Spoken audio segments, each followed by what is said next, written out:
தமிழன் தொலைக்காட்சி சொந்தங்களுக்கு கிறிஸ்டோபர் தாஸின் அன்பு வணக்கங்கள். இன்றைய அரசியல் அரங்கம் நிகழ்ச்சிக்காக நம்முடன் இணைந்திருப்பவர் ஜனநாயக முஸ்லீம் மக்கள் கட்சியின் நிறுவன தலைவர் திரு தமீம் நம்முடன் இணைந்திருக்கிறார். சமகால அரசியல் நிகழ்வுகள் 2026 சட்டமன்ற தேர்தலை நோக்கி அனைத்து கட்சிகளும் தங்களுடைய பிரச்சாரங்களை துவக்கிவிட்டன. இவ்வாறான சூழலில் தமிழகத்தின் அரசியல் களம் முன்னெப்போதும் இல்லாத அளவிற்கு பரபரப்பை எட்டியுள்ளது. இந்த ஒரு நிலையில்தான் ஜனநாயக முஸ்லீம் மக்கள் கட்சியிலிருந்து அதன் நிறுவன தலைவர் நம்முடன் இணைந்திருக்கிறார். அந்த கட்சியும் தமிழக வெற்றி கழகத்தோடு தங்களுடைய கூட்டணியை உறுதிப்படுத்தியுள்ளது. 26இல் அதிமுக திமுகவிற்கு மாற்றாக முன்னமே நாம் தமிழர் கட்சி களத்தில் இருந்த நிலையில் தற்போது புதிதாக தமிழக வெற்றி கழகமும் 26 சட்டமன்ற தேர்தலை நோக்கி களம் காணவிருக்கிறது. அந்த கட்சியின் செயல்பாடுகள், அந்த கட்சி எந்த கூட்டணியோடு செல்லும், அந்த கட்சியுடன் எந்த கட்சிகள் கூட்டணி இணையும் என்று பலவாறான விமர்சன கருத்துகள் தொடர்ந்து கொண்டிருக்கக்கூடிய நிலையில் ஜனநாயக முஸ்லீம் மக்கள் கட்சியும் அந்த தமிழக வெற்றி கழகத்தோடு தங்களை இணைத்து கொண்டுள்ளது. இப்படியாக கூட்டணி, சமகால அரசியல், 26 சட்டமன்ற தேர்தலின் செயல்பாடுகள் என்பன போன்ற பல்வேறு விவகாரங்கள் தொடர்பாக நாம் திரு தமீமோடு பேசலாம். சார் வணக்கம். வணக்கம். நலமாக இருக்கீங்களா? அல்ஹம்துலில்லாஹ். ஜனநாயக முஸ்லீம் மக்கள் கட்சி எதற்காக ஆரம்பிக்கப்பட்டது? உங்களுடைய கட்சியோட செயல்பாடுகள் என்ன நோக்கத்திற்காக உங்களுடைய கட்சி துவங்கப்பட்டது? தொடர்ச்சியாக இஸ்லாமிய சமுதாயம் என்ற ஒரு பேரில் அடிப்படையில் ஏகப்பட்ட கட்சிகள் இருக்குது. உண்மையாக பார்க்கணும், உண்மையாக எங்களுக்குன்னு குரல் கொடுக்க எந்த ஒரு அமைப்பும் எந்த ஒரு இதுவும் வரல. தன் லாபத்துக்காகவும் சுய லாபத்திற்காகவும் சீட்டுக்காகவும் நோட்டுக்காகவும் தான் கும்பிடு போட்டு அதிமுகவும் திமுகவும் கைகூலியாக செயல்படுறாங்க. உண்மையாக எங்களுக்காக போராடுறதுக்கோ உண்மையாக எங்களுக்காக குரல் கொடுக்கறதுக்கோ இங்கே காயிதே மில்லத் தலைவர் தவிர எங்களுக்கு வேறு யாருமே இல்லாமல் போயிட்டாங்க. இப்போ இருக்க காலகட்டத்தில் எங்களை நாங்களே பாதுகாத்து நிலைமையில் வந்துட்டோம். அதுக்காக தான் இந்த ஜனநாயக முஸ்லீம் மக்கள் கட்சி உருவாக்கப்பட்டது. மேலும் எங்களுக்கு இடஒதுக்கீடுகள்ன்றது பார்க்கணும்னா யாரும் பெற்றுக் கொடுக்க தயாராக இல்லை. அந்த ஒரு கான்ஃபிடென்ட்டில் தான் ஜனநாயக முஸ்லீம் மக்கள் கட்சி அனைத்து சமுதாய மக்களுக்காகவும் குரல் கொடுக்காக தான் ஜனநாயக முஸ்லீம் மக்கள் கட்சி உருவாக்கப்பட்டது. தொடர்ச்சியாக நாங்கள் ஒரு 12 ஆண்டு காலமாக ஆயிடுச்சு. கட்சி ஓப்பன் பண்ணி 12 வருஷம் ஆயிடுச்சு. இதில் 10 வருஷமாக அதிமுக கூட்டணியில் தான் நாங்கள் அங்கம் வகித்திருந்தோம். தொடர்ச்சியாக அனைத்து எலெக்ஷன்லேயும் இப்போ 2016, 2019, 2021 எல்லா எலெக்ஷன்லேயும் நாங்கள் அவங்களுக்கு உறுதுணையாக செயல்பட்டுருக்கோம். அப்பயும் அவங்களுக்கு கூட நாங்கள் இருந்தாலும் இந்த சிஏஏ என்ஆர்சி போல பிற இதுகளுக்கு நாங்கள் எதிர்ப்பு தெரிவித்தோம். கூட இருந்துக்கினே நாங்கள் எதிர்ப்பு தெரிவித்தோம். இந்த சட்டத்தை நீங்கள் தமிழ்நாட்டில் அமல்படுத்தினீங்கனாக்கா நம்மளோட வாக்கு வங்கி எழுந்து விடுவோம் அப்படி சொல்லி திரு எடப்பாடி அவர்களை நான் நேரடியாக உட்காந்து நிறைய அவர் கூட கூட்டணியில் இருந்தாலும் எங்கள் சமுதாயத்திற்கு எதிரான விஷயம் இருந்தால் நான் எதிர்த்து நிற்பேன். அவங்கக்கிட்ட நாங்கள் எடுத்து வைப்போம். எல்லாமே இது பண்ணாதீங்க, சட்டப்பேரவையில் தீர்மானம் நிறைவேற்றுங்க, அந்த என்எஸ்சி சிஆர் ப்ராப்ளம் நடக்கும்போது நான் சொல்கிறேன் எடுத்துனாங்க. இந்தமாரி இந்த சட்டத்தை என்எஸ்சி சட்டத்தை தமிழக சட்டப்பேரவையில் நீங்கள் அமல்படுத்த மாட்டோம், தமிழகத்தில் நாங்கள் அமல்படுத்த மாட்டோம்னு சொல்லி நீங்கள் தீர்மானம் நிறைவேற்றுங்க சொல்லி அவ்வளோ நாங்கள் டஃப் பண்ணோம். அதுவும் நம்ம பரிசீலிக்கலாம், நாங்கள் இங்கே அமல்படுத்த மாட்டோம், முஸ்லீம்களுக்கு எதிராக நாங்கள் எதுவுமே இது பண்ண மாட்டோம் அப்படி சொல்லி அவர் வாக்குறுதி கொடுத்தாரு. அந்த வாக்குறுதி அடிப்படையில் தான் 2021 சட்டமன்ற தேர்தலில் பிஜேபியோட கூட்டணி இருந்தாங்க. கூட்டணி இருந்தாலும் நாங்கள் ஒரே வார்த்தை அனைத்து ஊடக நண்பர்களுக்கும் நாங்கள் தெரிவித்தது, நாங்கள் பிஜேபியுடன் கூட்டணி கிடையாது, அதிமுகவுடன் கூட்டணி. அம்மா இருந்த காலத்தில் நாங்கள் கூட இருக்கோம். இப்போ வந்தவர்கள் பிஜேபி, நாங்கள் இப்போ வந்தவர்கள் கிடையாது. 10-12 ஆண்டுகளாக அவங்க நாங்கள் கூட இருக்கோம். நாங்கள் எங்கள் சமுதாயத்துக்கு வெளியே இருந்து போராடுறதோட ஒருத்தங்க இப்போ பார்க்க போனீங்கன்னா வெளியால் சொல்கிறது கேட்பாங்களா, இல்லை நம்ம கூட இருக்க நண்பர் நம்ம சொன்ன பேச்சு கேட்பாங்களா சொல்லுங்கள்? அவங்க கூட இருந்து கொண்டே நம்ம கோரிக்கைகள் முன் வைக்கணும் அப்படின்ற ஒரு கான்ஃபிடென்ட் தான் நாங்கள் அவங்க கூட இருந்துக்கினே எல்லா கோரிக்கைகளுக்கும் நாங்கள் ஒரு இது பண்ண வச்சோம். சில கோரிக்கைகள் ஏற்றுக்கினாங்க. அந்த நிகழ்த்து பிறகு அந்த எலெக்ஷன் முடிஞ்ச பிறகு அவங்க எதுவுமே வாக்குறுதிகள் நிறைவேற்றலை. எங்களுக்கும் போதிய மன நிம்மதி இல்லை. எங்கள் இடஒதுக்கீடு 4% அந்தமாரி தான் இது இருக்குது. எங்களுக்கு ஒரு 10% ஒதுக்கணும், அதை பற்றி நாங்கள் பேசியிருந்தோம். எல்லாம் பரிசீலிக்கிறோம் சொல்லி எதுவுமே பண்ணல. இது 50 ஆண்டு காலமாக திமுகவும் அதிமுகவும் எங்கள் சமுதாயத்தை பொய்யான வாக்குறுதிகளை கொடுத்து ஏமாற்றி வாக்குகளை பெற்று எங்களை இன்னைக்கு நடுவு தெருவில் நிற்க வச்சிட்டாங்க.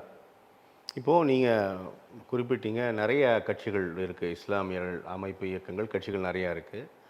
களத்தில் மனிதநேய மக்கள் கட்சி, மனிதநேய ஜனநாயக கட்சி, எஸ்டிபிஐ, ஐயுஎம்எல், முஸ்லீம் லீக், நிறையா ஏராளமான கட்சிகள் களத்தில் இருக்குது. சில கட்சிகள் சட்டமன்றத்தில் மக்கள் பிரதிநிதிகளாகவும் அமர்ந்திருப்பதை நம்ம பார்க்குறோம். எதுவுமே பண்ணல அப்படின்ற ஒரு சார்ஜை நீங்கள் முன்வைக்கிறீங்க. நீங்களும் ஒரு 10 ஆண்டுகளாக 12வது 13வது ஆண்டில் உங்களுடைய கட்சியும் நகர்ந்து கொண்டு இருக்கிறதா சொல்கிறீங்க. எதுவுமே பண்ணலன்னா இப்போ இந்த இடஒதுக்கீடு மட்டும்தான் இஸ்லாமியர்களின் முழுமுதற் கோரிக்கையா, அல்ல இவ்வளோ விஷயங்கள் இருக்குது, இதை வந்து கூட்டணியிலிருந்து சட்டமன்ற உறுப்பினர்களாக ஆன பிறகும் கூட வாய் திறக்கவில்லை அப்படின்னா எதெல்லாம் குறிப்பிடுவீங்க திரு இருக்கிற பார்ப்போம்? 5 விஷயங்கள் நான் சொல்ல வேண்டியது இருக்குது. நீங்கள் 1ல் முடிச்சிட்டீங்க. ஆனால் அது சொல்ல நிறைய சொன்னீங்க. இடஒதுக்கீடுனால நான் அதுதான் இது ஒதுக்கீடு மட்டும் கிடையாது, அதுதான் நானும் மட்டும் கிடையாது, அதுதான் கேட்குறேன். எங்களோட இப்போ அன்புமணி ராமதாஸ் பாமக தலைவர் என்ன சொல்றாரு? ஜாதி வாரியா வாக்கெடுப்பு கணக்கெடுப்பு. ஜாதி வாரி கணக்கெடுப்பு எங்களுக்கு யார் எடுக்கிறது? எங்களோட ஓட்டு வங்கி எவ்வளோ சொல்லியிருக்காங்க இது வரைக்கும்? 80 லட்சம் அதிகபட்சம்ன்றாங்க. இன்றைக்கி நாங்கள் சொல்கிறோம் எங்கள் வாக்கு வண்டி 2 கோடி இருக்குது. ஒரு கோடி தமிழ்நாட்டில் இருக்குது. அதில் 40% இப்போது 60% உருது முஸ்லீம், 40% தமிழ் முஸ்லீம். நாங்கள் உருது முஸ்லீம் சமுதாயம் சார்ந்தவங்க தான். ஆனால் வந்து எங்கள் சமுதாயத்தை நாங்கள் பிரிக்க விரும்பல. எங்கள் ஒட்டுமொத்த சமுதாயமே முஸ்லீம் சமுதாயம் தான். சிறுபான்மை மக்கள் இருக்காங்க, அவங்களாம் வாக்கு சேர்த்திங்கன்னா 2.5 கோடி 3 கோடி ஓட்டு வருது சிறுபான்மை மீது. ஆனால் அதெல்லாம் வந்து கணக்கெடுப்பு பண்ணாங்களா இது வரைக்கும்? எங்களுக்கு வாக்கு கணக்கெடுப்பு பண்ணாங்களா? இல்லை எங்களுக்கு அங்கீகாரம் கொடுத்துருக்காங்களா? எங்களுக்கு முக்கியத்துவம் கொடுக்குறாங்களா? சிறுபான்மை என்று சொல்லி எங்களை வந்து தாழ்த்தப்பட்ட மக்கள் எல்லாம் அந்த இது டோட்டலாக எங்களை வந்து அப்படியே அழிக்கணும்னு நினைக்கிறாங்களே. எங்களுக்கு எங்களுக்கு எந்த முக்கியத்துவமும் இல்லையே. இதுக்கு வந்து போராடுறவங்க இந்த இருக்கிற நீங்கள் சொன்னீங்களே இப்போ கட்சிங்க, இவங்கெல்லாம் வந்து அவங்க சீட்டுக்கும் நோட்டுக்கும் கும்பிடு போட்டு காலில் உயிரவங்க தான் நீங்கள் பார்த்துருக்கீங்க. நாங்கள் அப்படி கிடையாது. யார் எங்கள் சமுதாயத்திற்கு எதிராக நின்னாலும் நாங்கள் எதிர்க்கிறவங்க. அது அதிமுக இருக்கட்டும், திமுக இருக்கட்டும், பிஜேபியாக இருக்கட்டும், அதை எதிர்க்கிற இதில் தான் வந்து நடைமுறையில் இருக்கக்கூடிய இந்த இடஒதுக்கீடு கூட இருக்கக்கூடிய இஸ்லாமிய கட்சிகள் முன்வைத்த கோரிக்கைகளின் அடிப்படையில் தானே ஆண்ட கட்சி, ஆளும் கட்சி அதை செயல்படுத்தியதுன்னு கேட்குறேன். தமிழ்நாட்டு ஆண்டவங்களே ஒரு காலத்தில் நாங்கள் தாங்க, இஸ்லாமியர்கள் தான், நவாப்கள் தான். எங்கள் இடம் தான் எங்கள் இருக்குது. தமிழ்நாட்டில் முக்கால்வாசி இடம் எங்கள் இடம் தான். இன்றைக்கி எங்களுக்கு இடம் இருக்கா? பள்ளிவாசல் கட்டணும் போய் நாங்கள் லைனில் நின்று பிச்சை எடுக்கிற மாதிரி இவங்க கூட போய் கோரிக்கை கொடுத்துன்னு நிற்க வேண்டியதாக இருக்குது. இந்த நிலைமை எங்களுக்கு இருக்குது இன்றைக்கி. ஆனால் தமிழ்நாட்டை ஆண்டவங்க நாங்கள். இன்றைக்கி எங்கள் நிலைமை இவனுக்கு சப்போர்ட் பண்ணாதான் எங்களுக்கு ஆதரவு கிடைக்கும், அவங்களுக்கு சப்போர்ட் பண்ணாதான் எங்களுக்கு பார்ப்பானுங்க சொல்லி இவங்க 2 பேரையும் 50 ஆண்டு ஆகாமல் நம்பி நம்பி நம்பி நம்பி நடு தெருவுக்கு வந்தது தான் எங்களுக்கு மிச்சம். இதுக்கு பிறகு நாங்க வந்து இல்ல, இதுக்கு பிறகு வந்து நாங்க இல்ல, எங்க சமுதாயத்துக்கு யாரும் இல்ல சார், எங்க சமுதாயத்துக்கு மக்கள் பிரதிநிதிகளா கூட நிறைய பேர் இருக்காங்களேன்னு கேக்குறேன். ஏன் நடுத்தருவுக்கு வந்துட்டோம் அப்படின்னு நீங்க சொல்றது மீண்டும் மீண்டும் பெரிய ஒரு அங்கீகாரம், பெரிய செல்வந்தர்களா இருக்கீங்க, தனவந்தர்களாக இருக்கீங்க, மக்கள் பிரதிநிதிகளா இருக்கீங்க, நிறைய இருந்தாலும் நிலையங்கள் நடத்துகிறீர்கள். ஆட்சி அதிகாரத்துல சமூக பணிகளில் பெரும்பாலானோர் இஸ்லாமிய சகோதரர்கள் இருக்காங்க. ஆட்சி அதிகாரம் நாங்க நடுத்தருல விட்டுட்டோம், நடுத்தருல இருக்கோன்றதுக்கான ஆட்சி அதிகாரத்துல எந்த ஒரு பங்கும் இல்லையே. நாங்க சொன்னா என்ன நடக்குது? எதுவுமே நடக்க மாட்டேங்குது. எதுவுமே நடக்க மாட்டேங்குது. என்ன கேட்டீங்க? நடக்கல. எந்த ஒரு கோரிக்கை எடுத்தாலும் சரி, இப்போ ஒன்றும் இல்லை, எக்ஸாம்பிள் எடுத்துங்க, திமுக இஸ்லாமியர்களுக்கு போர் காவலன் காவலன் காவலன் சொல்றானுங்க. ஆனா இவங்க எங்களுக்கு எதிராக தான் நிக்கிறாங்க எல்லா விஷயத்தையும். இல்லையா? சிறுபான்மையர் எங்க இருக்காங்க? எங்களுக்கு வந்து துரோகம் பண்ணதே எங்க இதுக்கு திமுக தலைவர் என்ன துரோகம்? கலைஞர் தான். எங்களை இஸ்லாமிய பள்ளி, இப்போ உருது பள்ளிக்கூடங்கள் 2000 பள்ளிக்கூடங்கள் இருந்துச்சு. இன்னைக்கு இருக்கிற நிலையில 150 பள்ளிக்கூடங்கள் கூட இல்ல. உருது பள்ளிக்கூடம் மற்ற பள்ளிக்கூடம் எல்லாம் அழிச்சிட்டாங்க, மூட்டாங்க. ஏன் மூடினாங்க? இவங்க அது மூட வச்ச காரணமே வந்து திமுக தலைவர் கலைஞர் அவர் தான். அவங்க ஆட்சியில் தான் மூடப்பட்டது. இன்னைக்கு ஆசிரியர்கள் இல்ல, உருது இது இல்ல, இது வந்து இப்போ யாரும் ஏற்றுக்கொள்றது இல்லை, உருது படிப்பு யாரும் ஏற்றுக்கொள்றது இல்லை, அது ஜென்ரலாக இது பண்ணிக்கணும் அப்படின்று அந்த காலத்தில் திரு கருணாநிதி தான் நிறைய பள்ளிக்கூடங்கள் மூடினாங்க. அதே கொள்கையில் தான் இப்போ திமுகவும் அதிமுகவும் பண்ணிட்டு இன்னைக்கு எங்களோட நிலைமை. அதாவது நடுவு தேர்வில் நிற்க காரணம் இது சொல்கிறேன் உங்களுக்கு. காரணம் ஒன்று சொல்கிறேன், 150 பள்ளிக்கூடங்கள் கூட எங்களுக்கு உருது பள்ளிக்கூடங்கள் இல்லை. அதே போன்ற வந்து இப்போ உருது ஆசிரியர்கள் நியமன இதில் வந்து உருது ஆசிரியர் நியமனத்துக்கு எதிராக இதே தமிழக அரசு கடந்த மாதம் மேல்முறையீடு பண்ணியிருக்காங்க, ஆசிரியர்களுக்கு நியமிக்க கூடாதுன்னு. அப்போ எங்களை சமுதாயத்தை அழிக்க வேண்டியது இதுதானே, இது செயல் தானே இது? சொல்லுங்க. எங்க சமுதாயத்தை அழிக்கணும், ஆனால் எங்க சமுதாயத்தோட ஓட்டு போய் சொல்லி இந்த இது பண்ணி எங்க ஓட்டு வேணும், ஆனால் நாங்கள் வேணாமா? இல்ல நீங்க இந்த நீங்க இதுக்காக தான் இஸ்லாமியரோட பிரதிநிதியா உட்காந்துருக்கீங்களா இல்ல உருது பேசும் இஸ்லாமியருக்கு பிரதிநிதியா நீங்க உங்களை address இஸ்லாமிய பண்றீங்களா? பிரதிநிதியா நான் உட்காந்துருக்கேன். என் சமுதாயத்தை நான் உருது முஸ்லீமா இருந்தாலும் ஆனா எங்க சமுதாயம்ன்றது முஸ்லீம். ஒட்டுமொத்த முஸ்லீம்காக தான் நாங்க உட்காந்து பேசிட்டு இருக்கோம். எங்க ஒட்டுமொத்த இஸ்லாமியக்காக யாரும் வந்து குரல் கொடுக்க, உண்மையா குரல் கொடுக்க யாருமே இல்லையே. காயிதே மில்லத் சாஹிபோட போயிடுச்சு. தமிழ்நாட்டுல தமிழ் பேசும் இஸ்லாமியர்கள் உருது பேசும் இஸ்லாமியர்கள் அப்படின்னு அந்த அந்த முரண் இருக்கா? இருக்கு இருக்கு இருக்கு. அதனால தான் எங்களுக்கு பிரிவுகள் இருக்கு. அதை பேசக்கூடிய இருக்கிறனால தான் இன்னைக்கு. ஆனா அந்த அந்த அந்த இடம் கேட்கிறேன். ஆமா, உருது பேசும் இஸ்லாமியர்களுக்கு எங்களுக்கு இதெல்லாம் நீங்க செஞ்சு கொடுக்கணும்னு கேக்குறீங்க. ஆமா. அது ஒரு சரியான எங்களுக்கு யாருமே செஞ்சு கொடுக்க சொல்றேன். இது வரைக்கும் உங்களுக்கே தெரியாத விஷயம் நான் சொல்லுவா. உருது முஸ்லீம் கேண்டிடேட் இப்போ யாரும் கிடையாது. எம்பி இல்லை, எம்எல்ஏ உருது முஸ்லீம் கிடையாது, மினிஸ்டர் உருது முஸ்லீம் கிடையாது. நீங்க எடுத்து பாருங்க, லிஸ்ட் எடுத்து பாருங்க. எங்க உருது முஸ்லீம், ஆமா உருது முஸ்லீம்னா நான் கேள்விப்பட்டேன். யாரு செஞ்சி மஸ்தான் உருது முஸ்லீம் அமைச்சர் அமைச்சர் இல்ல இல்ல கொடுத்தாங்க, டெம்பரரி பிடிங்கிட்டாங்க. ஆனா அவர் எங்களுக்காக உருது முஸ்லீம்காக என்ன பண்ணாரு? அமைச்சரான சரி உருது முஸ்லீம்காக என்ன பண்ணாரு? அவங்க செஞ்சி கூடலையே அவங்கள உருது முஸ்லீம்களை தவிக்கிறாரு அவர் வேணான்னு. எங்களுக்குன்னு ஒரு குரல் கொடுக்காது. உங்கள்கிட்ட சொன்னது சார் ஒரு விஷயமோ நீங்க மீண்டும் மீண்டும் எங்களுக்குன்னு பண்ணல, நடுத்தரில் விட்டுட்டாங்க, என்ன அவர் என்ன பண்ணார் இவர் என்ன பண்ணாருன்னு கேக்குறீங்களா? என்னங்க பண்ணுன்னு கேட்குறேன். எங்களுக்கு உங்களுடைய பிரதான இடஒதுக்கீடு நீங்க சொன்னீங்க, அதை எனக்கு சொல்ல. இடஒதுக்கீடு அதிகப்படுத்தணும். 10% எங்களுக்கு ஆகணும். 4% எங்களுக்கு பத்தாது. 10% இடஒதுக்கீடு இது பண்ணணும். எங்களுக்கு தமிழ்நாட்டில் பார்க்க போனா நாங்கள் வெற்றி பெற்றால் 40 கமிஷனோட பரிந்துரை 40 தொகுதியிலேருந்து 50 தொகுதி தனிப்பட்ட மாதிரி மெஜாரிட்டியில் நாங்கள் வின் பண்ணுவோம். 50 தொகுதி நாங்கள் வின் பண்ணுறது அளவுக்கு இஸ்லாமிய மக்களுக்கும் சிறுபான்மை மக்களுக்கும் அதிகாரம் இருக்குது தமிழ்நாட்டில். இப்போ எத்தனை சட்டமன்ற? ஆனால் இப்போ எத்தனை பேர் இருக்காங்க? 2 பேர் தான் இருக்காங்க. 2 பேர் தான் எம்எல்ஏ. நிலைமை பார்த்தீங்களா? இதுதான் ஒரு விஷயமும் நாங்கள் நடுத்தெருவில் நிற்க வச்சிட்டாங்க, நடுத்தெருவில் நிற்க வச்சிட்டாங்கன்ற காரணமும் நான் இதுதான் சொன்னேன். அந்த நீங்கள் ஒரு பாயிண்டை பூச்சிங்க, அதுக்கு நிறைய பாயிண்ட்டுகள் இருக்குது. நான் எடுத்துக்கிட்டோம். நீங்கள் ஒன்று கேட்டாலும் நான் எல்லாமே சொல்கிறேன் விலாவரியா. ஏன்னா அவ்வளோ ஆதங்கம் எங்களுக்கு. இப்போ முஸ்லீம் கட்சி இருக்காங்க, சொல்லி எஸ்டிபி இருக்காங்க, அவங்க இருக்காங்க, தமுக இருக்காங்க, இவங்க சொல்கிறீங்க. யாராவது இந்த நிலைப்பாடு எடுத்து வச்சிருக்காங்களா? இது வரைக்கும் செய்தியாளர்கள் இந்த அளவுக்கு உண்மையை சொல்லியிருக்காங்களா? சொல்லுங்க. நான் ஓப்பனாக யார் என்ன சரி, என் இஸ்லாமிய தலைவர் உட்காட்டும், நான் கேள்வி கேட்குறேன், பதில் சொல்லுங்க. அவ்வளோ ஆதங்கம் எங்களுக்கு. நான் உருது முஸ்லீம் பேசக்கூடியவங்க இல்லை, உருது முஸ்லீமை டோட்டல் சமுதாயத்தை அழிக்கக்கூடிய வந்து திமுக தான் இப்போ செயல்படுது. இதுக்கு முன்னாடி வந்து அதிமுக எங்களை அழிச்சிருந்தாங்க, இப்போ திமுக அழிக்கிறாங்க. அதில் வந்து ஒரு உருது முஸ்லீம் ஒரு டாபிக், உருது முஸ்லீமை கண்டுக்க கொடுக்கல, முஸ்லீம்னு ஒரு லேபிள் ஆக்கிட்டாங்க. முஸ்லீம் லேபிளில் அந்த உருது முஸ்லீமே இருக்கக்கூடாது. அந்த நிலைமைக்கு எங்களை எடுத்துன்னு வராங்க.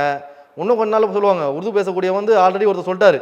இல்லை, இப்போ உருது பேசும் முஸ்லீம்களும் தமிழக முஸ்லீம்களால தானே வரீங்க. அதில் தான் வரீங்க. எப்படின்னாக்கா உருது முஸ்லீம்லேருந்து உருது முஸ்லீம் வந்து ஆதி காலத்துல இருக்கவங்க.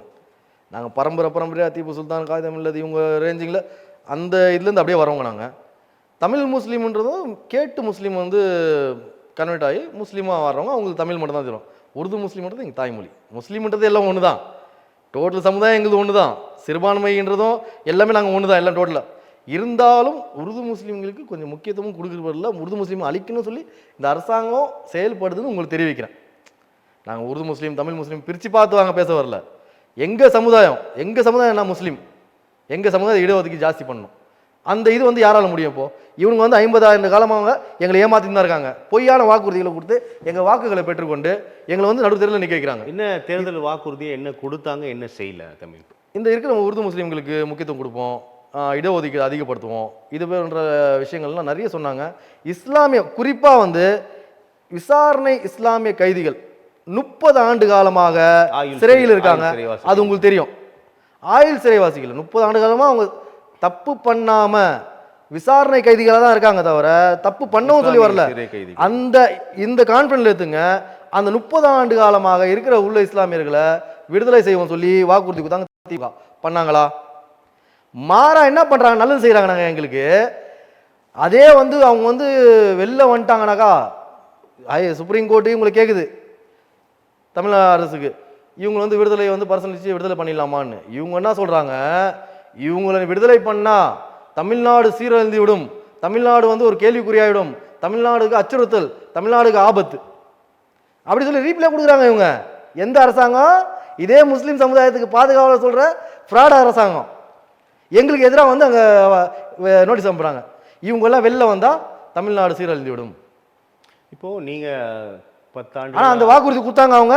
10 ஆண்டு அதிமுக கூட்டணியில் இருக்கிறதா சொன்னீங்க. இப்போ 21க்கு முன்னாள் ஆட்சியில் இருந்தது அதிமுக தான். ஆமாம், அவங்களும் இதை ஏற்றுக்கொள்ளவில்லை. நாங்கள் கூட இருந்தோம், எல்லாம் கோரிக்கை வச்சு தானே இருந்தோம். இஸ்லாமிய சிறைவாசிகள் இடத்துல பண்ணுங்க, வக்பு திருத்த, இது இந்த என்ஆர்சிசிஏ ப்ராப்ளம், இந்த இது வந்து சட்டத்தை வந்து தமிழ்நாட்டில் அமல்படுத்தக்கூடாது, அது தீர்மானம் நிறைவேற்றுங்க, எல்லாமே நாங்கள் கூட பண்ணிருக்கோம். வச்சுட்டு தான் இருந்தீங்க தமிழ். அது ஏற்றுக்கொள்ளப்பட்டதா, செயல்படுத்தப்பட்டதா அப்படின்னு கேட்குறேன். அவங்க ஒரு விஷயமும் ஏற்றுக்கப்படாத பட்சத்தில் தான் அந்த இது நாங்கள் வந்து அதிருப்தியில் இருந்தோம்.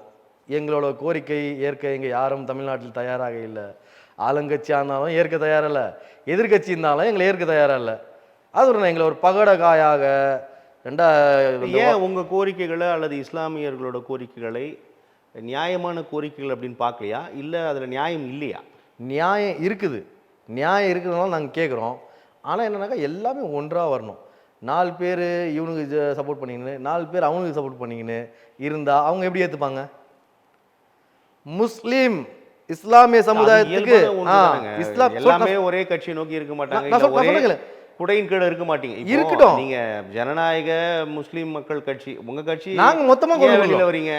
எனக்கு அவரோட கொள்கை பிடிக்கல, கோட்பாடு பிடிக்கல, அவரோட கொள்கை கோட்பாடுக்குனால முஸ்லீம்களுக்காக குரல் கொடுங்கன்ற ஒவ்வொரு கட்சியாக பிரிந்தது தானே. சில கட்சி அதிமுக இணக்கமா இருக்கு சார், ஒட்டுமொத்த சமுதாயத்துக்கு திமுக இணக்கமா இருக்கு. எல்லாருமே ஒரே குடையின் கீழே வரணும் அப்படின்றது சாத்தியமான்னு கேட்கறது. சாத்தியம்ன்றது எப்படின்னா ஒரு கட்சியாக நீங்க இருந்திருக்கலாமே. எல்லாமே அதான் சொல்றேன், ஒட்டு மொத்தமா நீ கட்சி 1000 வச்சுக்கோ, நீ தனியாரு, நீ தனியாரு, நான் தனியா இருக்கேன். நம்ம சமுதாயம் இஸ்லாமிய சமுதாயம், சிறுபான்மை சமுதாயம்னும் போது நீ வந்து நான் ஒரு அண்ணன் தம்பி தான், நீ கூட நிற்கணும். நீ கூப்பிடு, நானும் வரேன். அதுமாதிரி நாங்கள் அரவணைத்து நின்னா மட்டும்தான் தமிழ்நாட்டில் எங்கள் பேச்சு அவங்க காதில் உயம். அப்படி அரவணைத்து ஓர் அணியில் ஒரு குடையின் கீழே நீங்கள் இணைவதற்கு வாய்ப்பு இருக்கான்னு கேட்குறேன். அது வாய்ப்பு இல்லையே. சிஏஏ என்ஆர்சிக்கு இணையிலையா சொல்லுங்க, வக்பு திருத்தத்துக்கு இணையிலையா? அந்தமாதிரி தான் எங்களுக்குன்னு ஒரு பாதிப்பு வந்தால் நாங்கள் எல்லாம் ஒன்றாயிடுவோம். அவன் அதிமுக கூட இருக்கான், திமுக கூட இருக்கான், இவன் கூட இருக்கான், பிஜேபி கூட இருக்கான், அதெல்லாம் எங்களுக்கு கான்ஃபிடென்ட் கிடையாது. எவன் கூட யாருன்னா இருந்து போட்டோம். எங்களுக்குன்னு ஒரு பிரச்சனைகளோ இல்லை எங்கள் சமுதாயத்துக்கு ஒரு எதிர்ப்போ இருந்தால் நாங்கள் எல்லாம் ஒன்றும். உங்களுடைய நீண்ட நெடிய அல்லது நீண்ட கால கோரிக்கைகளை முன்னிறுத்தி எல்லாமே நீங்கள் ஒன்றும் சேரலையே, அந்த விஷயத்தில் வரமாட்டாங்களே.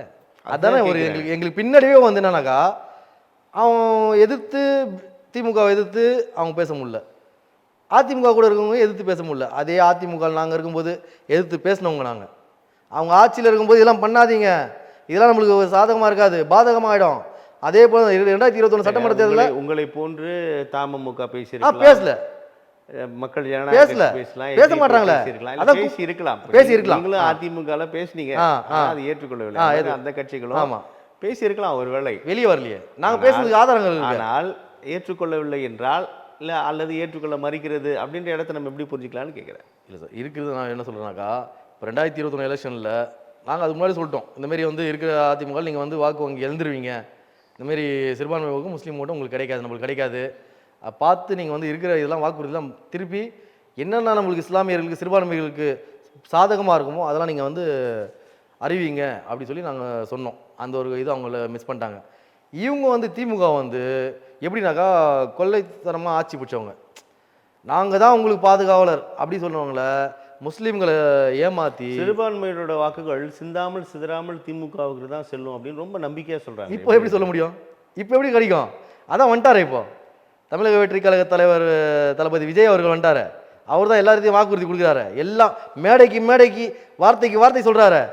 ஆட்சியில் பங்கு நம்ம இஸ்லாமிய சமுதாயத்தோட விவகாரம் பேசலாம். அவங்களுடைய கூட்டணி அதற்கு முன்னதா இப்போ அதிமுக பாஜக கூட்டணி, அதனால தான் நீங்க அதிமுக வெளியில வந்துட்டீங்க. நீங்க அதுவும் கேட்கலாம், அவங்க ஆல்ரெடி வந்து அதிமுக பிஜேபி கூட்டணி இருந்தாங்களேன்னு.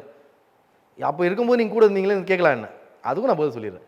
இருந்தது அன்னைக்கே சொல்றோம், நாங்கள் வந்து அதிமுகவோட மட்டும்தான் கூட்டணி, பிஜேபியோட கிடையாது. அப்போ இப்போ நீங்க அதிமுகவோட மட்டுமே கூட்டணி இருந்திருக்கலாம். ஆனால் அவங்க செயல்பாடு நமக்கு பிடிக்கல. இதுக்கப்புறம் வரப்போறது இல்லையே, இதுக்கப்புறம் அவங்க வந்து யாரும் ஏற்றுக்க தயாரா இல்லையே. எப்படி, எந்த அடிப்படையில் சொல்றீங்க? தமிழ்நாட்டில் அவங்க வலுவான எதிர்கட்சி நீங்க சொல்றீங்க. அப்போ வந்து மக்கள் வந்து ஒரு இதில் இருந்தாங்க, வலுவான எதிர்கட்சியாக வந்துச்சு. அதில் இஸ்லாமியர்களும் கொஞ்சம் சிறுபான்மை மக்களும் வாக்களித்தாங்க. இந்த 2026 சட்டமன்ற தேர்தலில் இஸ்லாமியர் சிறுபான்மை மக்கள் வாக்கு சுத்தமாக 1% கூட அவங்களுக்கு போகப்படுது இல்லை. எப்படி போகுதுன்னு சொல்றீங்க? அவங்க பிஜேபியோட கொள்கையை ஏற்று நிற்கிறவங்க கூட நிற்கிறாங்க. 10 எடப்பாடி வந்தாலும் சரிங்க, ஆட்சி பிடிக்குது அவங்க கனவு காண முடியாதுங்க. இதுக்கப்புறம் அடுத்த இதுவா 2020 பாஜக கூட்டணி என்ற ஒற்றை ஆமா ஆமா ஆமா காரணம் அது அது மக்கள் ஆமா புறக்கணிப்பார்கள் ஆமா அப்படின்னு மக்கள் சொல்றீங்களா? கண்டிப்பா புறக்கணிப்பாங்க. பலமுறை எடப்பாடி பழனிசாமி குறிப்பிடுகிறாரு, இது வந்து கொள்கை என்பது வேறு, கூட்டணி என்பது வேறு. இது வந்து எலெக்ஷனுக்கான அலைன்ஸ் மட்டும்தான். எங்களுடைய கொள்கையில் நாங்க உறுதியா இருக்கோம், அவங்க கொள்கையில் அவங்க இருந்துட்டு போட்டோம் அப்படின்னு விளக்கத்தை கொடுக்கிறார். அது நீங்க ஏத்துக்கலையா? ஏத்துக்கல. தமிழ்நாட்டில் ஏன் பொறுத்த ஏத்துக்கலையா? தமிழ்நாட்டில் அது பொறுத்த ஏற்க வரைக்கும் இஸ்லாமிய சிறுபான்மை மக்கள் வாக்கு அதிகம். அது உங்களுக்கு தெரியும். 20% வாக்கு 25% இருக்கு. 24 நாடாளுமன்ற தேர்தலில் அதிமுக தனித்து தான் களம் கண்டது. ஆமா கண்டது. அப்போதும் சிறுபான்மையினர் எங்களுக்கு வாக்கு செலுத்தவில்லை அப்படின்னு அதிமுக செலுத்தலையே. அதிருப்தி குரல்கள் இருக்கு. செலுத்தி அதை ஏன் அப்ப பாஜகவோட இல்லைனாலும் நீங்க வாக்கு போட மாட்டீங்களே? அவங்க தான் வந்து எப்படின்னாக்கா வெளில நீ கண்ணாமூச்சி ஆட்டம் ஆடுறாங்களே. நான் மறைமுகமா இருக்கிறேன், நீ நேர்முகமா இரு, நான் வந்துட்ட பிறகு அந்த நம்பிக்கையின்மை தான் காரணம். ஆமா ஆமா ஆமா ஆமா அந்த அந்த ஒரு உறுதியா அந்த நிலைப்பாட்டில் இருக்க மாட்டாங்கன்னு தான் இருக்க மாட்டாங்க தான் மக்கள் வந்து இஸ்லாமியர்கள் வாக்கு செலுத்தலன்னு சொல்றீங்க. இப்போ வந்து அவங்கள எதிர்த்து தான் நிற்பாங்க தவிர ஆதரிச்சு நிற்க மாட்டாங்க. அவங்களோட வாக்கு வங்கி அதிகமாக குறைஞ்சிச்சு. ஏன்னாக்கா புதுசாக வந்து தமிழக வெற்றி கழகம் ஒரு அமைப்பு வந்தாலும் அது வந்து அனைத்து மொத்த சமுதாயருக்குமே ஒரு உறுதுணையாக இருக்க காரணத்தால் அது ஒரு மிகப்பெரிய இது இருக்கு. அதிமுக பாஜக கூட்டணி என்பதால் அந்த இஸ்லாமிய அல்லது சிறுபான்மையினர் வாக்குகள் என்பது ரொம்ப இயல்பா திமுகவை நோக்கி தானே நகரும்னு சொல்றாங்க. திமுக எப்படி எது நகரும்? திமுக தான் எங்களுக்கு எதிர்பார்க்கும் போது, திமுக தான் எங்களை அழிக்க நினைக்கும் போது, திமுக தான் எங்க இஸ்லாமிய சமுதாயத்தை ஒடுக்க நினைக்கும் போது அந்த வாக்கு எப்படி திமுக பெரும்பாலான இஸ்லாமிய கட்சிகள் போகாது தானே இருக்கிறது. எல்லாம் வந்து இப்போ முழிச்சிட்டாங்க சார், முழிச்சிட்டாங்க. ஃபர்ஸ்ட் கண்ணை மூடிக்கின்னு எங்களுக்கு எதிர்ப்பு வந்து பிஜேபி தான் பிஜேபி கூட அதிமுக சேர்ந்துச்சுன்னா பாய் பிஜேபி கூட அதிமுக இருக்கு, பிஜேபி உள்ள வந்துடும், தமிழ்நாட்டில் வந்துச்சுன்னா உங்களுக்கு அழிவு அப்படின்னாங்க. ஏற்கனவே எங்களுக்கு அழிச்சு தானே உட்கார வச்சிருக்கீங்க, அப்புறம் என்ன பிஜேபி வந்தாங்கன்னா எவன் தான் இங்கே என்ன இருக்கு? அதுதான் கேட்குறப்ப பிஜேபி வச்சு பூச்சாண்டி காட்டினாங்க சார். பிஜேபி வச்சு ஒரு அரசியல் தானே அது. பிஜேபி வச்சு பூச்சாண்டி காட்டினாங்க. இப்போ அது மக்கள் வந்து தெளிவாக இருக்காங்க, எல்லாம் முழிச்சுக்கிட்டாங்க. இவ்வளோலாம் தூங்கி இருந்திருக்கலாம் தமிழ்நாடு மக்கள், ஆனால் இப்போ முழிச்சுக்கிட்டாங்க, நல்ல தலைவரை தேர்ந்தெடுத்துட்டாங்க. அவங்க வந்து 2026 கண்டிப்பாக வெற்றி பெற்றிருப்பாங்க. இப்போ நீங்கள் குறிப்பிடக்கூடிய தமிழக வெற்றி கழகம் அந்த புது கட்சி, எல்லா இஸ்லாமிய மக்கள் வந்து விழித்து கொண்டார்கள் அப்படின்னு சொல்கிறீங்க. ஆனால் இருக்கக்கூடிய கட்சிகள் எல்லாமே ஒன்று திமுக கூட்டணியில் இருக்குது, அதிமுக கூட்டணியில் இருக்குது. நீங்கள் போயிருக்கீங்க, முஸ்தபா ஏற்கனவே இன்னொரு கட்சியும் தாவக்கோடு இணைந்து இருக்கிறத நம்ம அறிகிறோம். என்ன மாற்றத்தை உண்டு பண்ண போறீங்க? ஏற்கனவே ஒரு அதிக வாக்குகளை வைத்திருக்கக்கூடிய அதிகாரத்தில் இருக்க கட்சியெல்லாம் திமுக அதிமுக நான் சொல்றேன். அப்புறம் நீங்க எப்படி எல்லாமே வெடித்து கொண்டார்கள் முடித்து கொண்டார்கள்? நான் சொல்றேன். நான் இப்போ நீங்க சொன்ன ஒரு மொத்த சமூகம் ஓட்டு போட்டுருமா? நான் சொன்ன மொத்த சமூகம் ஓட்டு போட்டுருமா? இருக்கிற அந்த கூட்டணியில் இருக்கிற ஒரு தலைவர் சொன்னா ஒட்டுமொத்த முஸ்லீம் ஓட்டு போட்டுருவாங்களா? போட்டுட்டு இருக்காங்க. ஒன்னு அதிமுக சொல்றது தான் அந்த மாதிரி. இப்போ சொல்லியா நீ ஏடிஎம்கே ஓட்டு போட்டனா பிஜேபி உள்ள வந்துடும் அப்படி சொல்லி பொய்யான இதை சொல்லி 2021 ஆட்சி பிடிச்சி வந்தான் திமுக. இப்போ அதே வார்த்தை சொல்ல முடியுமா? அது பிஜேபி வந்துடும், அதிமுக பிஜேபி வருது, இவன் ஏடிஎம்கே வருது, இல்லை எவனா வருது. இப்போ வந்து தெளிவாயிட்டாங்க. இப்போ வந்து அவர் என்னன்னாக்கா விஜயோட தமிழக வெற்றி கழகம் தலைவர் விஜய் அவர்கள் தெளிவாக அந்த ஒரு அழுத்தம் திருத்தமாக எல்லா இதுலேயும் வக்ஃப் போர்டு திருத்த சட்டத்துக்கு எந்த தலைவர் பேர்லையும் டைரக்டாக வழக்கு தொடரல, அவர் தொடர்ந்தார். அது வந்து தொடர்ந்தது இல்லாமல் அதுக்கு எதிர்ப்பாக ஆர்ப்பாட்டங்கள், அதுக்கு எதிர்ப்பாக இஸ்லாமிய சிறுபான்மை மக்களுக்கு என்றும் நான் துணை நிற்பேன், பிஜேபியோட நான் வாழ்நாள் கூட்டணி வைக்க மாட்டேன். சட்ட மசோதாவிற்கு எல்லா கட்சியும் தான் எதிர்ப்பு தெரிவித்தாங்க. இஸ்லாமியர்களோட நாங்க என்றும் துணை நிற்போம் எல்லா கட்சியும் தான். யார் வழக்கு முதன்மைப்படுத்தி என்ன வழக்கு யார் சொல்றாங்க? இப்ப அதிமுகவில் 10-12 ஆண்டுகள் உங்களுடைய கூட்டணியில் இருந்ததா சொன்னீங்க. தற்போது சமீபத்தை அதிமுக பாஜக கூட்டணியால் நாங்கள் வெளியே வந்துட்டோம். நீங்கள் வெளியே வந்த கையோட தாவேகாவில் கூட்டணி ஐக்கியம் ஆகிட்டீங்க அப்படின்னு சொல்கிறீங்க. தமிழக வெற்றி கழகத்தை தேர்ந்தெடுத்ததற்கான காரணம் என்ன? வேறு ஆப்ஷனே இல்லைன்னு யோசிச்சிங்களா, இல்லை அது மிக சரியாக இருக்கும்னு யோசிச்சிங்களா? தமிழ்நாட்டை பொறுத்த வரைக்கும் திமுக வந்து இஸ்லாமிய சிறுபான்மை மக்களை ஏமாத்திருக்கு தெளிவாக மக்களுக்கு தெரிஞ்சு போச்சு. இதுக்கு பிறகு இவங்க வந்தால் சாராயம் உழைப்பு இல்லை, கஞ்சா, போதை, கற்பழிப்பு, இது போன்ற அதிக வன்கொடுமைகள் தமிழ்நாட்டில் தொடர்ச்சியாக தினம் நடந்து கொண்டு தான் இருக்குது. அது வந்து அதிமுகவில் பார்க்கணும்னா ஒரு 60%னா இவங்க இதில் 100%. அது மக்கள் வந்து நல்லா புரிஞ்சுக்கினாங்க. இப்போ மக்களை தமிழ்நாட்டை காக்கணும், மக்களை மீட்கணும் அப்படின்னாக்கா இது வந்து வேறு ஆப்ஷனே கிடையாது. ஒரு சிறுபான்மை மக்களுக்கும் தமிழ்நாட்டு மக்களுக்கும் ஒரு குரலாகவும் ஒரு இதுவாகவும் சிறந்த ஆட்சியும் கொடுக்கணும்னாக்கா அது தமிழக வெற்றி கழக தலைவர் விஜயால் தான் முடியும். எப்படி நான் இன்னும் நம்பலையே. அதாவது 26 சட்டமன்ற தேர்தலுக்கு பிறகு அவர் வாங்கக்கூடிய வாக்கு, வெற்றி பெறக்கூடிய இடங்களை பொறுத்தோன்னா சரி, ஒரு நல்ல கேப்பபிள் இருக்குன்னு நான் நம்புவேன். வருவார் சார். இப்போ வந்து அவர் வந்து ஒரு உச்ச திரை நடிகர் சார். ரெண்டு மாற்று கருத்து இல்லை. சொல்லுங்க, மாற்று கருத்து பிடிக்கும், உங்களுக்கு பிடிக்கும் சொல்றேங்க சார். ஆனா ஒரு முதலமைச்சராக இந்த மக்களுக்கு இவர்தான் செய்வார் நான் எப்படி அதிமுக திமுக தொண்டர்களுக்கே அந்த கட்சியை பிடிக்கல சார். தமிழ்நாட்டு மக்கள் தமிழ்நாட்டு மக்கள் தாவேக்கா நோக்கி தான் வரணும்னு எனக்கு என்ன கட்டாயம்? தமிழ்நாட்டு மக்கள் ஒட்டுமொத்த மக்கள் கருத்தும் இவங்க 2 பேரையும் 50 வருஷமா ஏமாத்தி கொண்டிருக்கிறதுனால இவங்கள வீட்டுக்கு தோத்தி விட்டு தமிழக வெற்றி கழக தலைவர் விஜய் அவர்களை முதலமைச்சர் ஆக்கணுன்றதுக்காக அதிமுக மாற்று தாவேக்கா தான் நான் எப்படி நம்புறதுன்னு கேட்கிறேன். நான் மக்கள் இவரை தேர்ந்தெடுப்பதற்கான காரணம் என்ன? அதிமுக திமுக வேணாம் அப்படின்னா நான் ஆல்ரெடி நாம் தமிழர் காலத்தில் இருக்குது. 30 லட்சம் வாக்குகள் வாங்கியிருக்காங்க. 8-10% விழுக்காடு வாக்குகளை உறுதி செய்து மக்கள் தாவேக்கா நோக்கி போகணும். ஏத்துக்கலையே சார், மக்கள் ஏத்துக்கலையே. சீமான நாம் தமிழர் கட்சி சீமான ஏத்துக்கலையே. ஏத்துக்கிறனால தான் ஒரு 30 லட்சம் வாக்கு வாங்கியிருக்காங்க. ஏத்துக்கிறேன். அது வந்து அப்போ அந்த டைம்ல வந்து மாற்று கட்சி வேற எதுவுமே இல்லாத காரணத்தால சீமானுக்கு வாக்களித்தாங்க. சரி, ஒரு மாற்று வந்துடாதா, ஒரு எங்களுக்கு வந்து ஒரு சிறந்த ஆட்சி கிடைச்சிடாதா, சீமான ஒரு முதலமைச்சர் ஆகிட மாட்டோமான்றது இவங்க சொல்ற இதுல அப்போ போட்டாங்க. ஆனா இப்போ தமிழ்நாட்டோட மக்களோட நிலைப்பாடு, தமிழ்நாட்டோட மக்களோட எதிர்பார்ப்பு இந்த 2 கட்சிகளையும் எதிர்த்து களம் காண்ற கட்சியை நாங்கள் வந்து ஒரு தமிழ்நாட்டை வர வைக்கணும். 3வது மாற்று சக்தியாக ஒரு மாற்றமாக தமிழ்நாட்டுக்கு ஒரு மாற்றம் உருவாக்கணுன்றது தெள்ளன் தெளிவாக தமிழ்நாடு மக்கள் உறுதியாக இருக்காங்க சார். இப்போ கூட்டணி குறித்து பேசும்போது தாவேக்கா வந்து தற்போது வரை நீங்கள் இன்னும் சில கட்சிகள் இருக்கீங்க கூட்டணியில், ஆனால் பெரிய கட்சிகள் வந்து இன்னும் வரலையே. அது எப்படி இருக்குதுன்னாக்கா எப்படின்னாக்கா வருவாங்களா? நாங்கள் வந்து தாவேக்காவோட அதிமுகவில் கூட்டணி வெளியேறி தாவேக்காவுக்கு கூட்டணி கொடுத்துறோம். நாங்கள் கூட்டணியில் தான் வந்து இப்போ பயணிக்கிறோம். ஏற்கனவே ஒரு 2 கட்சிங்க இருக்காங்க, அவங்களும் வந்து கூட்டணியில் பயணிக்கிறாங்க. மேலும் இந்த மாநாடு ஆகஸ்ட் 21 மாநாடுக்கு பிறகு மிகப்பெரிய கட்சிகள் இருக்கிற இதுவாக சொல்ல போனால் மிகப்பெரிய கட்சிகள் இணையறதுக்கான வாய்ப்பு அதிகம் இருக்குது. ஸோ இந்த மாநாட்டில் வந்து அதிரடி அறிவிப்பு அதிகமாக இருக்குது.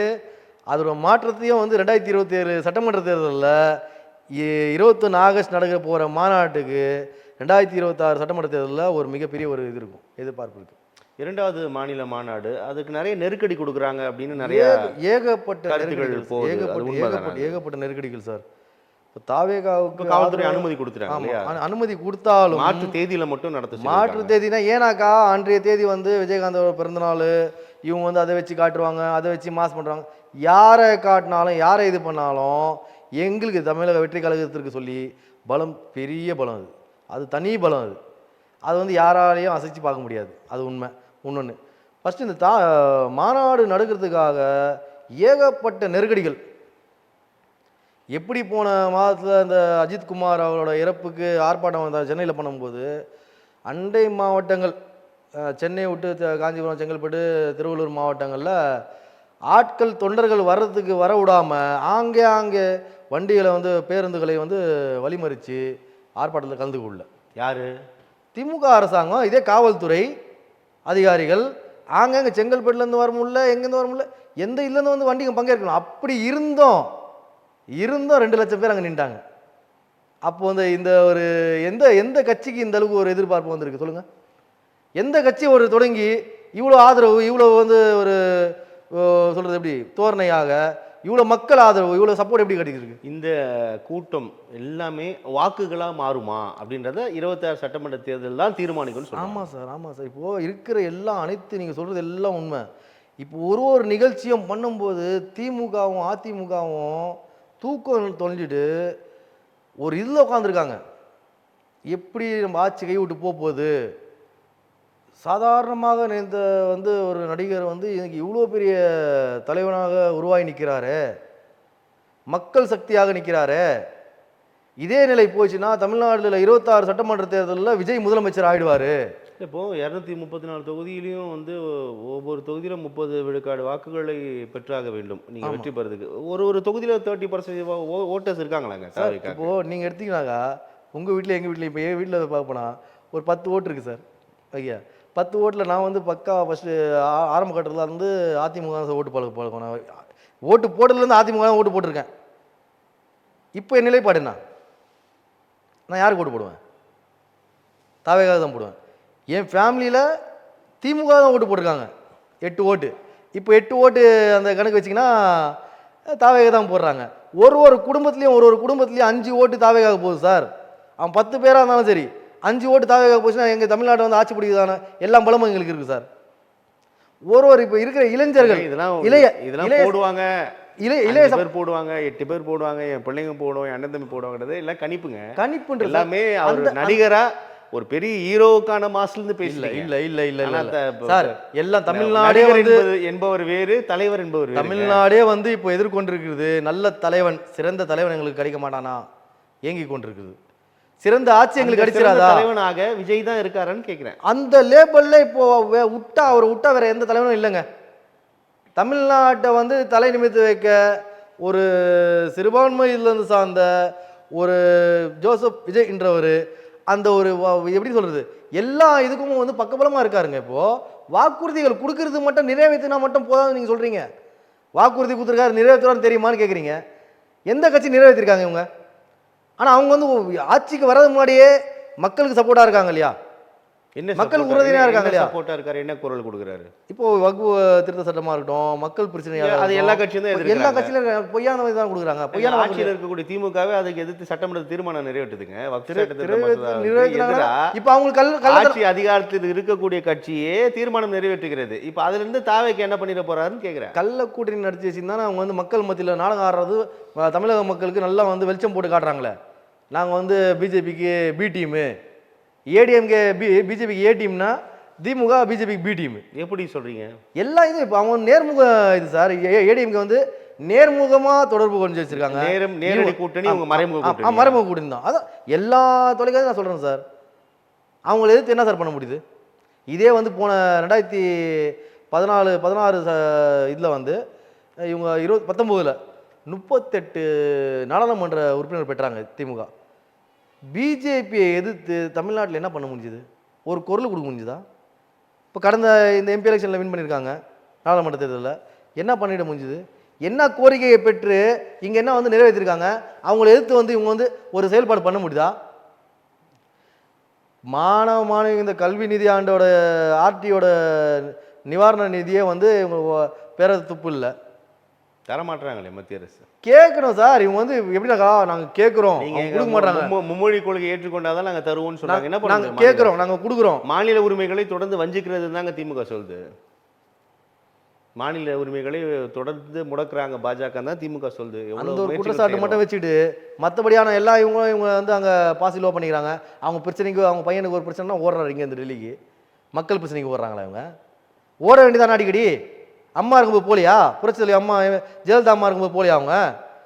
அப்போ வந்து அந்த 3 மொழி கொள்கை 4 மொழி கொள்கைன்னு சொல்லி அவன் எடுத்துட்டு வந்தான். இங்கே அப்பயும் வந்து அதே ஆட்சி தான் இருந்தது, பிஜேபி ஆட்சி. நம்ம இப்போ தாவேக்கா குறித்து பேசியிருந்தோம். தாவேக்கா பேசும்போது இந்த மாநாடு நடைபெறக்கூடிய இந்த மாநாடு வந்து 100 கோடி ரூபாய் அளவுக்கு செலவு செய்ய போகிறார்கள். அவ்வளோ பெரிய பிரம்மாண்ட மாநாடு. இவ்வளவு தொகை வந்து எப்படி செலவழிக்க முடியும்? பெரிய கட்சிகள் வந்து நிதியுதவி பந்து பெரிய ஃபண்டிங் வந்து பேக்கப் பண்ண போகிறது தாவேக்காக்குன்னு அப்படின்ற ஒரு விமர்சனம் முன்வைக்கப்படுது. எப்படி பார்க்கலாம் அது? சார் சொந்த இப்போ நான் ஒரு வேன் எடுத்தாலும் ஒரு இது எடுத்தாலும் இப்போ எங்கே பெரிய வச்சு அதிமுக திமுகன்னு வச்சிங்களேன், எல்லாமே அவங்களே செலவு பண்ணி அவங்களே மாநாடு பண்ணி எல்லாம் பண்ணுவாங்க. இதில் அப்படி நடக்கல, மக்களே பண்ணுறாங்க சார். மக்களே வந்து உறுதுணையாக நிற்கிறாங்க. அவர் எப்படி மக்களுக்கு நான் உறுதுணையாக நிற்கிறேன்னு சொல்கிறாங்களோ அந்த மாதிரி மக்கள் வந்து அவருக்கு உறுதுணையாக இருக்காங்க. எங்கள் மாநாட்டு எல்லாம் சார் ஆமாம் அந்த தொண்டர்கள் தான் ஏற்றுக்கிறாங்க சார். ஒரு வாகனம் வைங்க, அந்த வாகனுக்கு எவ்வளோ வந்து இது தெரியுமா நிபந்தனைகள் தெரியுமா? இப்போ எவ்வளோ நெருக்கடி கொடுக்குறாங்க தெரியுமா தமிழக அரசு? எந்த கட்சியும் நிதி உதவி எல்லாம் பண்ணல. இல்லை எந்த கட்சியும் நிதி, அது வந்து ஒரு பொய்யான குற்றச்சாட்டு வந்து முன்வைக்கக்கூடாது. அதெல்லாம் பொய்யான ஒருத்தரும் தொண்டர்களும் அவங்க சொந்த இல்லை வாகனத்தை வச்சு மதுரை மாநாடு வராங்க. விக்கிரவாண்டியில் நடந்த மாநாட்டும் அதே போல் தான். அதுக்கும் ஏகப்பட்ட கட்டுப்பாடு வச்சாங்க. தமிழ்நாட்டில் தாவேக்கா வந்துடக்கூடாது, தமிழ்நாட்டில் தாமேகா 2026 ஆட்சி அமைஞ்சிடக்கூடாது. இந்த நோக்கத்துக்கு இதெல்லாம் வந்து என்ன பண்ணி கெடுக்கணும், விஜய் எப்படி வந்து முதலமைச்சர் ஆகக்கூடாது, தமிழக வெற்றி கழகம் எப்படி ஆட்சியை பிடிக்கக்கூடாது, அந்த ஒரு செயல்பாட்டில் தான் திமுக இருக்காங்க. அதிமுக விடுங்க, அது முடிஞ்சு போன கட்சி. இதுக்கப்புறம் அவங்க 10 எடப்பாடி இல்லை 100 எடப்பாடி வந்தாலும் அதிமுக அது கனவுல கூட ஆட்சி பிடிக்கும் சொல்லி அந்த கனவு கூடாது. இப்போ டைரக்டா போட்டினா திமுகவும் 26ல் உறுதியா அதிமுக ஆட்சி தான் அமையும். அதிமுக ஆட்சி அமைஞ்சா நான் இதெல்லாம் சரி பண்ணுவேன், இதெல்லாம் பண்ணிடுவேன் அப்படின்னு மக்களை காப்போம் தமிழகத்தை மீட்போம் பரப்புரையில் எடப்பாடி பழனிசாமி நாள்தோறும் பெரும் பட்டியலை இட்டு வருகிறார். அதெல்லாம் கேட்க அதான் ஏற்கனவே ஆட்சி அமைச்சிருந்தாங்களே, அம்மா இருக்கும்போது இருந்த புரட்சி தலைவர் அம்மா இருந்த இது வேற. அப்புறம் எடப்பாடி கையில் அந்த ஆட்சி அப்போ மீட்க வேண்டியதானே, தமிழ்நாட்டை மீட்டு மக்களை காக்க வேண்டியதானே. அப்போ ஏன் பண்ணல? பிஜேபிக்கு ஜால்ரா ஆட்சிக்குன்னு பிஜேபி சார் அவங்கள எதிர்த்தாங்கனாக்கா இவங்க டோட்டல் கட்சியே டெமாலிஷ் ஆகிடும். அந்த அளவுக்கு அச்சுறுத்தல் இருக்காங்க. அச்சுறுத்தல் பேர் தான் இப்பயும் வந்து பிஜேபியோட கூட்டு சேர்ந்துருக்காங்க. இதுல வந்து 10 எடப்பாடி வந்தாலும் சரி, கொள்கை கூட்டணிலாம் கிடையாது, மிரட்டல் கூட்டணி. ஆமா, மிரட்டல் கூட்டணி தான் சார். இது இப்போ இருக்கிற தமிழ்நாட்டில் இப்போ கூட்டணி மிரட்டல் கூட்டணி தான். நீ இது பண்ணல, நீ இது வரலனாக்கா உங்க டோட்டல் இதாகிடும். அந்த ரேஞ்சில் தான் போயின்னு இருக்கு. இப்போ இவங்க வெற்றி பெற்றாலும் சார், தமிழ்நாட்டில் 2026 நாங்கள் வெற்றி பெற்று மக்களுக்கு இது பண்ணோம் அது பண்ணோம் சும்மா கதை. எதுன்னு போய் இவங்க ஆல்ரெடி தமிழ்நாடு மக்கள் வந்து அவனுங்க இதில் அடமானம் வச்சுட்டாங்க. 2026 திரும்ப அடமானம் வச்சுருவாங்க. அடமானம் வச்சுட்டு அவங்களுக்கு கொடுக்குற இதை வந்து போஸ்டிங் வாங்கினு இங்கே இருப்பாங்க தவிர இவங்க முதலமைச்சர் கனவுலாம் காண முடியாது. ஆட்சியாளர் பொறுத்து அவன் தான் ஆடுவான். அப்படி வந்துட்டாங்க பை சான்ஸ் வர விட மாட்டோம் நாங்கள். தமிழ்நாட்டில் மக்கள் விரும்பலை, தமிழ்நாட்டு மக்கள் வந்து அதிமுக எதிர்க்கிறாங்க, ஒரு போதும் ஏற்றுக்க மாட்டாங்க. அது சேர்ந்த ராஜேந்திர பாலாஜி அவர் சொன்னார் பாருங்க, முஸ்லீம் வாக்கே தேவையில்லை, எங்களுக்கு சிறுபான்மை வாக்கே தேவையில்லைன்னு சொல்லி ஒரு 10 நாள் முன்னாடி சொல்லியிருந்தாரு. 10 நாள் முன்னாடி முஸ்லீம் வாக்கு சிறுபான்மை வாக்கு இல்லாமல் நீங்கள் எப்படி ஒரு இடத்துல நீ வின் பண்ண முடியுமா நான் கேட்குறேன். ஒரு தொகுதியிலாவது வின் பண்ண முடியுமா இஸ்லாமிய சிறுபான்மை வாக்கு இல்லாமல்? வின் பண்ணி காட்ட சொல்லுங்க பார்க்கலாம். அதுவும் இந்த 26 தேர்தல் மிகப்பெரிய தேர்தலாக இருக்கும்.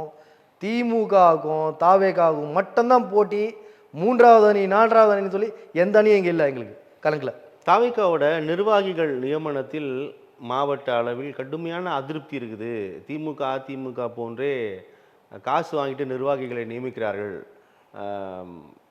உயர்மட்ட நிர்வாகிகள் அப்படின்னு ஒரு குற்றச்சாட்டு முன்வைக்கப்படுது. அது உண்மைதானா? அது சார் பொய்யான ஒரு தகவல் சார். அதெல்லாம் எந்த கட்சியத்தாலும் திமுக தான் சொல்கிறாங்க, அவர் இவங்களுக்கு காசு வாங்கினா போஸ்டிங் போடுறாரு, இவ்வளோ கேட்குறாரு அவ்வளோ கேட்குறாரு போஸ்டிங் சொல்லி. அதிமுக தான் அந்த மாதிரி பண்ணுறாங்கன்றாங்க. அது வந்து ஒரு பொய்யான பிரச்சாரம் பண்ணாங்கனாக்கா அதை ஏற்றுப்பாங்களா? மக்கள் மத்தியில் எப்படின்னாக்கா, இப்போ மக்கள் மத்தியில் தாவேகாவை வெறுக்க வைக்கணும், தாவேகாவை மக்கள் விரும்புகிறாங்க, தாவேகாவை மக்கள் வந்து மிகப்பெரிய அடுத்த மாற்றமாக எடுத்துன்னு வந்துடக்கூடாது, 2026 தாவேகா ஆட்சி பிடிச்சிடக்கூடாது, அதுக்கான எப்படி வந்து மக்கள் மத்தியில் வந்து ஒரு எதிர்ப்பு உண்டாக்குறது, மக்கள் மத்தியில் வந்து எப்படி இவங்களை வந்து ஒரு இது பண்ணுறது இயல்புப்படுத்துறதுன்னு சொல்லி ஒரு இதையும் பார்த்து பார்த்து திமுக காயின் நவுத்துன்னு வருது. பொய் பிரச்சாரங்கள், பொய்யான ஒரு வதந்தியான செய்திகள் பரப்பி கொண்டு வராங்க சார். திமுகவோட தேர்தல் வாக்குறுதிகள் 21 சட்டமன்ற தேர்தலில் தேர்தல் வாக்குறுதிகளாக முன்வைக்க வச்சு வெற்றி பெற்றார்கள். ஆனால் நிறைய வாக்குறுதிகள் செயல்படுத்தப்படல அப்படின்னு தொடர்ந்து குற்றச்சாட்டு பார்க்குறோம். ஆனால் சமீப சில வாரங்களாக மக்களுடன் முதல்வர் நிறைய திட்டங்களை செயல்படுத்தி வருகிறார். அங்கே அரசு திட்டங்கள் உங்கள் வீட்டிற்கே சென்று சேர்க்கக்கூடிய நிறைய திட்டங்களை முகாம்கள் மூலம் செயல்படுத்தி வராங்க. எப்படி பார்க்கலாம் சார்? கொடுத்த 2021 சட்டமன்ற தேர்தல் வாக்குறுதிகளே இவங்க ஒன்று கூட நிறைவேற்றலை. இதுக்கப்புறம் 2026 தேர்தல் கொடுத்த வாக்குறுதிகளே நடைமுறையில் இருக்கிற வாக்குறுதிகள் நிறைவேற்ற முடியல. இவங்க வந்து எங்கே 2026 தேர்தல் வாக்குறுதி வந்து இப்போ கொடுத்தா மக்கள் ஏற்றுப்பாங்களா சார்? எந்த வீட்டு தலைவி சார் 1000 ரூபாய் காசு கேட்டோமா? நாங்கள் 1000 ரூபாய் எங்களுக்கு கொடுக்க சொன்னோமா? 1000 ரூபாய் வாங்கிட்டு 10,000 ரூபாய் செலவு வைக்கிறிய. ஹெல்மெட்டுக்கு காசு, அதுக்கு காசு, இதுக்கு காசு, கரண்ட் பில்லு, வீட்டு வரி, அது இது சொல்லி ஏகப்பட்டது ஏற்றி 1000 ரூபா கொடுத்துட்டு 1 லட்ச ரூபா 10,000 வரைக்கும் அவங்க ஒரு இதுலேயும் குடும்பத்தை சிரமம் வச்சு தமிழ்நாட்டை நாசப்படுத்தி வச்சுருக்கீங்களே. உங்களை மக்கள் ஏற்றுப்பாங்களா? நீ கொடுக்குற வாக்குறுதி ஏற்றுப்பாங்களா? ஃபஸ்ட்டு மக்கள் கொடுத்த வாக்குறுதிகளே நிறைவேற்ற துப்பு இல்லாத திமுக கொடுக்குற வாக்குறுதி எங்கள் மக்கள் ஏற்றுப்பாங்க? மக்கள் ஏற்றுக்க தயாராக இல்லை சார். அவங்களோட பொய்யான வாக்குறுதிகள் இதுக்கப்புறம் ஏமாற மாட்டாங்க சார்.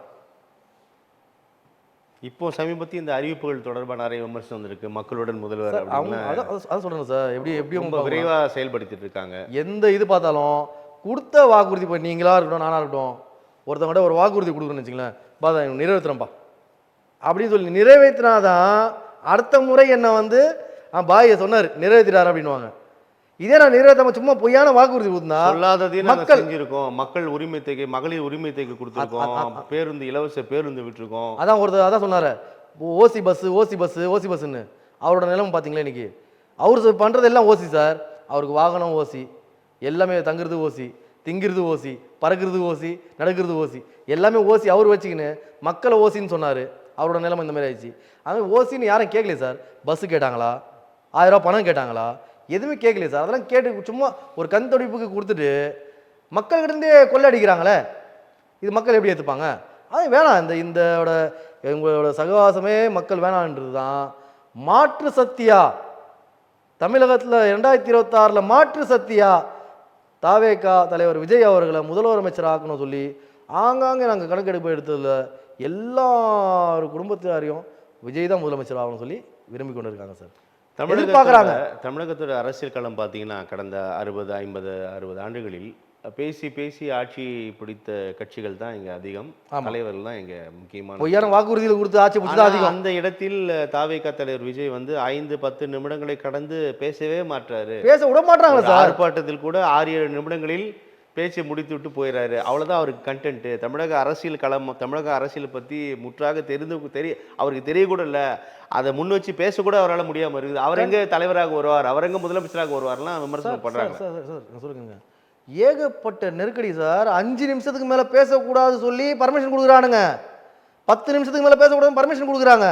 அப்போ மீறி பேசினா வழக்கு தொடர்புன்றாங்க. ஏகப்பட்ட அச்சுறுத்தல், ஏகப்பட்ட நெருக்கடிகளுக்கு மத்தியில் அவ்வளோ பேசுறது பெரிய விஷயம் சார். நாங்கள் பேச விட்றதே இவங்க பெரிய விஷயங்களை. இல்லை, விஜய் வந்து 10 நிமிஷம் தான் பேசணும்னு சொல்கிறாங்க. ஆமாம், அது அவங்க டைமிங்கே ஃபிக்ஸ் பண்ணுறாங்களே. இவ்வளோ நேரம் தான் பேசணும், இவ்வளோ நேரம் தான் இது பண்ணணும், இவ்வளோ தான் கூட்டம் சேரணும். இதுக்கு மேலே வந்து பேசுறதுக்கு அனுமதி அவ்வளோதான் கொடுக்கும். ஆமாம், இவ்வளோ தான் பேசணும். ஆமாம், அவ்வளோ தான் பேசுகிறான்றாங்க. ஆமாம், நீங்கள் வந்து சொல்கிறீங்களே இவ்வளோ தான் பேசுகிறாரு, இது வந்து ஒரு அரசியலுக்கு ஈடுபடுமான்னு கேட்குறீங்க சார். பேசணும்னா எங்கள் நான் அது கேள்விப்பட்டேன். நீங்கள் சொல்ல புது தகவலாக எனக்கு. தாவேகால பேச்சாளர்களும் அதிகம் இருக்காங்க, மக்களும் பேசுறதுக்கு தயாராக இருக்காங்க. பேசாமல் ஒன்றும் கிடையாது. பேசாத அளவுக்கு மக்கள் இவ்வளோ அளவுக்கு விரும்ப மாட்டாங்க. தாவேகாவை மக்கள், தமிழ்நாட்டு மக்கள் விரும்புகிறாங்கன்னு என்ன காரணம்? ஒரு அரவணைப்பு, எல்லாருடையும் அரவணைப்பு, ஆட்சியிலும் பங்கு சொன்ன ஒரே தலைவன் தமிழக வெற்றி கழக தலைவர் விஜய் அவர்கள் தான். வேற எந்த தலைவர் தான் சொல்லியிருக்கான்? 50 ஆண்டு காலத்தில் நீங்கள் வந்து எவனாவது தலைவர் நான் உனக்கு ஆட்சியில் பங்கு கொடுக்குறேன், சிறுபான்மை இனத்துக்கு ஆட்சியில் பங்கு கொடுக்குறேன்னு சொல்லி எந்த தலைவராக சொல்லியிருக்கானா? இல்லை எந்த நாட்டிலேயாவது சொல்லியிருக்காங்களா? இந்திய நாட்டு தேசத்தில் உங்களுக்கு ஆட்சியில் பங்கு கொடுத்துருவாரு. ஆட்சியில் பங்கு கொடுப்பாங்க சார். சார் ஓப்பன் டிக்ளேர் பண்ணுறாங்க சார். எல்லா இதுலேயும் ஓப்பன் டிக்ளேர் பண்ணுறாங்க சார். ஆட்சியில் பங்கு, அது விசிகா வந்தாலும் சரி, வேறு எந்த அமைப்புகள் வந்தாலும் சரி, ஆட்சியில் பங்கு. நாங்களாக போனாலும் ஆட்சியில் பங்கு சார். இறுதியாக ஒரு கேள்வி தமிழ். தேர்தல் ஆணையத்தின் மீது மிக கடுமையான குற்றச்சாட்டுகளை அடுக்கி இருக்கிறார் ராகுல் காந்தி. வாக்கு திருட்டில் ஈடுபட்டு இருக்கிறது தேர்தல் ஆணையம் அப்படின்னு. தேர்தல் ஆணையமும் அதற்கு விளக்கம் தந்திருக்கிறது. உச்சமாக கர்நாடகத்தில் அவர் முன்வைத்த அந்த குறிப்பிட்ட விவகாரம் தொடர்பாக ஒரு பெண் வாக்காளர் 2 முறை வாக்களித்திருக்கிறார் என்ற குற்றச்சாட்டை முன்வைத்திருக்கிறார் ராகுல் காந்தி. அது தவறு, அவரே பதிவு செய்திருக்கிறார். நான் 1 முறை தான் வாக்கு செலுத்தினேன்னு பதிவு செய்திருக்காரு. அதற்காக நீ உறுதியாக அது ஆவணத்தை நீங்கள் சமர்ப்பிக்கணும் அப்படின்னு சொல்லுது. ஸோ இந்த குற்றச்சாட்டு இப்போது தேர்தல் ஆணையம் வெர்சஸ் காங்கிரஸ் கூட மோதல் போக்காக மாறக்கூடியதாக இருக்குது. எப்படி பார்க்குறீங்க? அவங்க முன்வச்ச இது வந்து ஏற்றுக்கப்பட்டது தான். ஏன்னா ஒரு பெண் வாக்காளரை அவங்களே வந்து சொல்லி நான் 1 வாக்கு தான் அளித்திருக்கும்போது, இப்போ இந்த மாதிரி அவங்க வந்து செய்கிற இது வந்து நாளைக்கு திரும்பவும் 2029 நாடாளுமன்ற தேர்தல் நடத்தும் போது இவங்க கம்ப்ளீட்டாக அந்த சிஸ்டத்தை மாற்றிடுவாங்களோ அப்படின்ற ஒரு எல்லாருக்கும் ஒரு பயம் இருக்குது தான் செய்யுது, எதிர்பார்ப்பு தான் செய்யுது. இவங்க மாற்றிடுவாங்க, திருப்பி இவங்க ஆட்சி பிடிக்கிறதுக்கான ஒரு வரைமுறை தான் சார் அது. அதுதான் அவர் எதிர்க்கிறாரு. இதுதான் அவங்க வந்து எதிர்க்கிறது வந்து இவங்க வந்து அவங்கள வந்து எதிர்க்க விடக்கூடாது, இவங்களை வந்து நம்ம கட்டுப்பாட்டில் வைக்கணும்னு சொல்லி தேர்தல் ஆணையம் வந்து. தேர்தல் ஆணையம் இப்போ யார் கண்ட்ரோலில் சார் இருக்குது?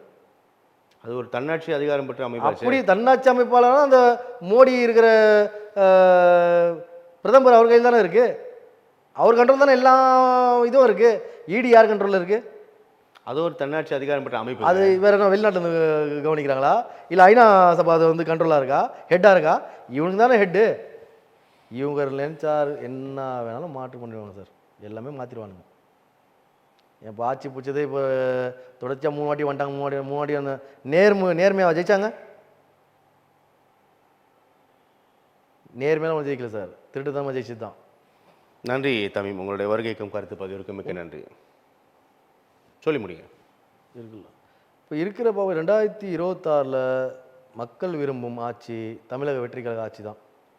தலைவர் விஜய் அவர்கள் தலைமையில் தாவேகா ஆட்சி அமைக்கும், அது உறுதியானது.